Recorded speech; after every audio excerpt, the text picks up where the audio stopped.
Today we got two brutes, two powerhouses from the MCU going head to head. Cull Obsidian versus Abomination. Who comes out on top? Well, let's find out.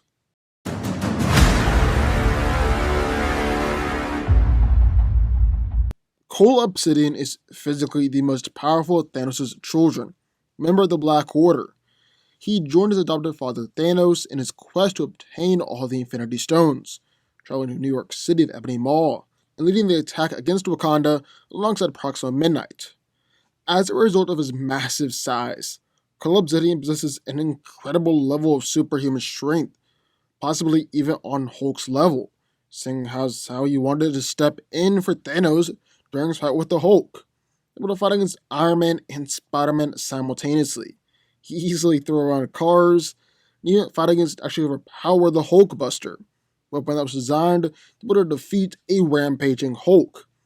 In fact, Cull Obsidian is so strong, able to easily rip off Hulkbuster's arm. It's also remarkably durable. It will take punches from Iron Man, hit some Hulkbuster, missiles, Repulsor Blast, and Black Panther's full kinetic energy blast, all with absolutely no sign of lasting harm. He's also unfazed by tons of knife stabs from Drax the Destroyer, and even took a direct blow from Mjolnir. Despite his ferociousness and recklessness, Cull Obsidian is actually a highly formidable and accomplished fighter. He's very skilled at using his chain hammer, using it to effectively battle against Iron Man and kill many Wakandan soldiers during the Battle of Wakanda. This hammer also has a claw-like function to grab opponents, and transform into a shield, so capable of turning into a hooked blade used to cut off the Hulkbuster's arm. So, as we got one corner, why not Thanos' generals, Cull Obsidian? But, into the ring, in the corner, Hulk's first villain, Abomination. Emil Blonsky is a former Special Ops Commando with the British Royal Marines on loan to General Thaddeus Ross in his efforts to capture Bruce Banner. Blonsky was injected a replicated variant of the Super Soldier Serum, and was later transfused with Banner's gamma-radiated blood, causing him to transform into the Hulk-sized Abomination. He then proceeded to go on a rampage in New York City, eventually defeated by the Hulk and captured by Ross. According to the official MCU guidebook, Abomination is actually stronger than the Hulk in his base form, suggesting that he can replicate a lot of the same feats as base Hulk. He's able to overpower the Hulk in a face-off charge, send him flying down the block. He's restrained the Hulk and held him up against the wall, and they mentioned literally send Hulk into and through a building. Abomination also insanely durable. He's literally gotten beat into the pavement by Hulk with a cop car, his head slammed into a wall by the Hulk. Abomination also able to casually take high-powered gunfire, take an aircraft fire, been nothing more than annoyed, and even took a missile blast directly to the face.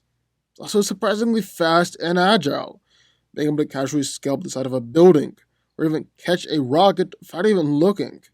He's also got sharp spikes on his arms, legs, back, and feet, which is able to use improvised weapons, like when he stabbed the Hulk in the chest. Only thing is, Abomination's strength level remains the same throughout a fight. It doesn't increase as his anger increases like the Hulk. This is countered by Blonsky retaining his intelligence while in his Abomination form. He's a skilled and savage fighter, having been trained in the British Armed Forces and holding absolutely nothing back during his rampage in Harlem, using his immense strength to its utmost potential. So who wins? Well, let's break it down.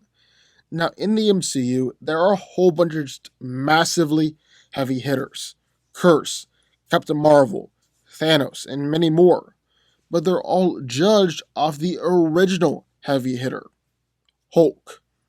So today we're going to take Abomination, who battled against the original Hulk, and Cull Obsidian, battle against the Hulkbuster, and throw them head to head. Who's coming out on top here? Well, we're going to find out.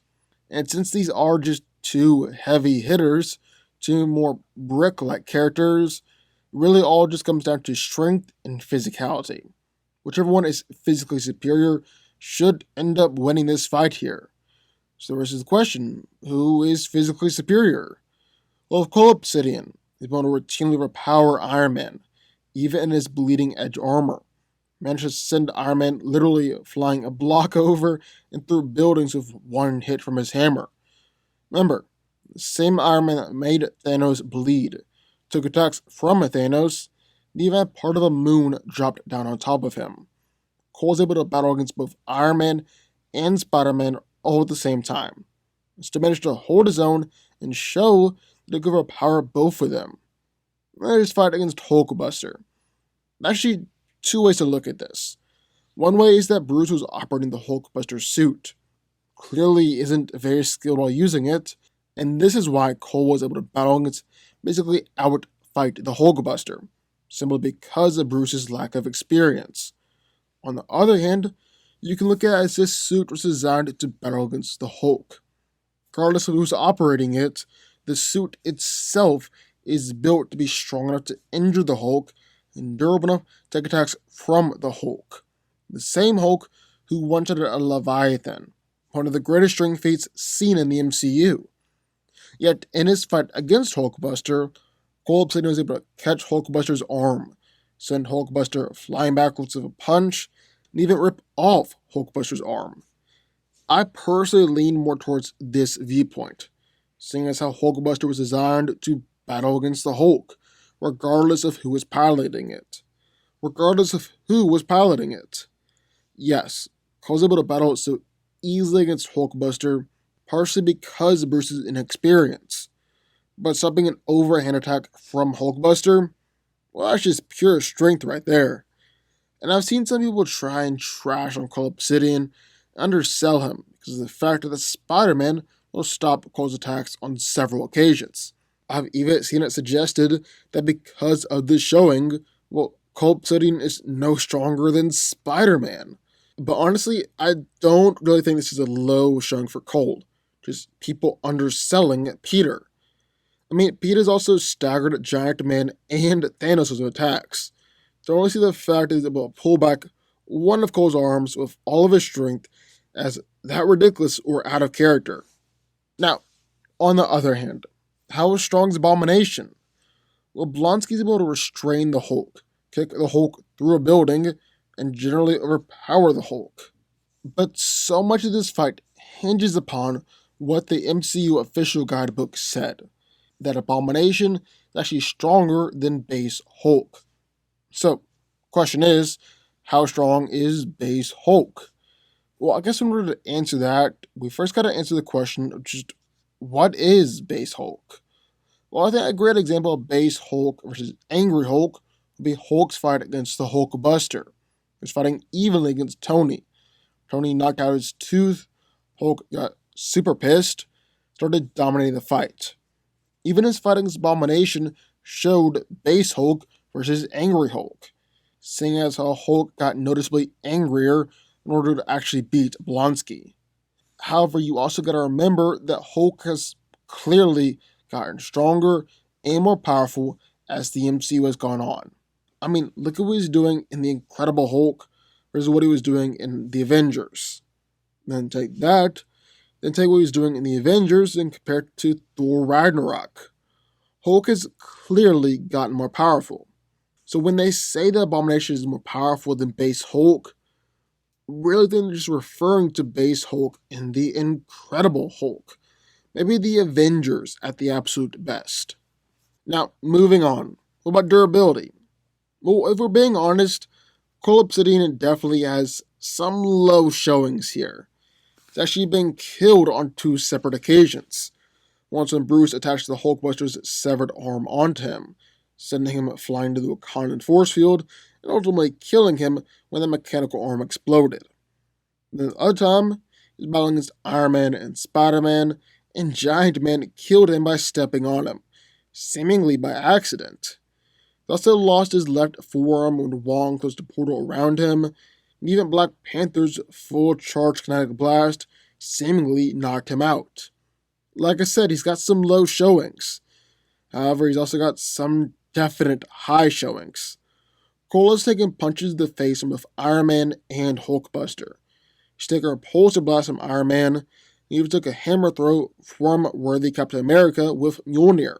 And Iron Man was able to make Thanos bleed, An earlier model, the Hulkbuster, was strong enough to send Hulk flying backwards, and Worthy Cap was able to severely injure Thanos as well. On the other hand, Abomination was able to take consistent and consecutive attacks from the Hulk, yet not go down, and actually continue to dominate the fight until the very end. Then both of them are surprisingly fast. Abomination being able to catch a missile from behind without even really looking, while Cull Obsidian's able to battle against both Iron Man and Spider-Man at the same time, and even block repulsor blast from Tony. Then just like they're surprisingly fast, they're also surprisingly skilled fighters, and show some legit moves during their fights. So, end of the day, who wins? Abomination has been able to put a serious beatdown on the Hulk. But like we said, this was 2008 Hulk, so not the same as Avengers Hulk or Ragnarok Hulk. It's basically like Thor and Avengers or Thor Ragnarok, or Superman and Man of Steel versus Superman and Justice League. While there wasn't a clearly shown or explained power upgrade like for Thor or Superman, there obviously was a power upgrade for the Hulk somewhere along the line. That actually really helps out the case for Cull Obsidian in this fight.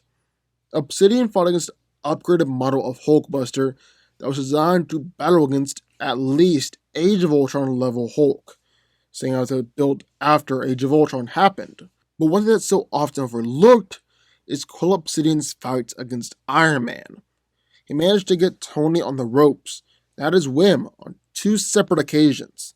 This version of Iron Man was strong enough to battle against Thanos on multiple occasions, and actually put up a better fight against the Mad Titan than Hulk ever did. Yet Cole managed to beat him twice, only for Tony to be saved by Wong and Spider-Man respectively. I even mentioned Cole's Warhammer. This is a seriously powerful weapon. For starters, he used to knock around Iron Man or send Vision flying backwards. He's able to throw it while still attached to a chain, send Iron Man flying several streets over and through a building. He's able to transform to a grappling hook, when a shield in order to block incoming attacks. Also proven that he's quite skilled with it. Really skilled fighter all around. He was able to tag War Machine out of the air from a considerable distance away, to rip off the Hulkbuster's arm, showing some real skill while doing it. So, end of the day, if Hulk had ended up fighting against Cull Obsidian like he was supposed to, or Abomination stuck around longer in the MCU than he did, this fight might be more definitive, might actually have gotten a different answer. But as it stands right now, gotta give it to Cull Obsidian. Fighting its bleeding edge Iron Man in the new Hulkbuster suit, just more impressive than fighting 2008 Hulk. Cull Obsidian wins. But what do y'all think? I would love to hear your thoughts. Sign off in the comments down below. Also be sure to hit the like button, subscribe button, turn notifications, join the DanCo army, and I will see you all next time.